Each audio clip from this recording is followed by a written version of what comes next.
नमस्कार मित्रांनो. तर हेअरस्टाईल करण्यासाठी लोक सॅलॉनमध्ये हजारो रुपये घालवतात, पण आपल्या गावाकडे तर कोंबडे स्पाईक करून फिरतात. दाजी माझा लहानपणीचा फोटो बघ असं मामाचं पिल्लू म्हणलं. त्याचा फोटो बघतोय तवर हे दुसरं कानात फुलं अडकून आलं.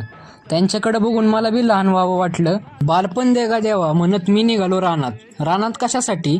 तर फक्त गोमाता घरी असावी म्हणून चालत नाही, तर तिची आईप्रमाणे सेवा बी करायला लागते. असं म्हणतात की खिल्लार गायीमध्ये 33 कोटी देवांचा निवास असतो आणि तिची सेवा केली तर साऱ्या देवांची सेवा केल्याचं पुण्य लाभल्याशिवाय राहत नाही.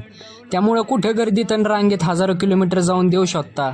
कधी या गायीवरच मायनं हात फिरवून बघा, कसा दैवी शक्तीचा साक्षात्कार होतोय. घरी असलेल्या दोघींसाठी मी चारा घेऊन निघालो तर बादा पावसाला सुरुवात झाली, म्हणून थोडा वेळ असा आडोशाला थांबलो. घरी येऊन बघितलं तर आळूच्या वड्या अंधापाट केलतं. आता कोण याला घावन आणि थालीपीठ पण म्हणतं बरं का. तर तुम्ही काय म्हणता हे कमेंट करून नक्की सांगा. चला येतो.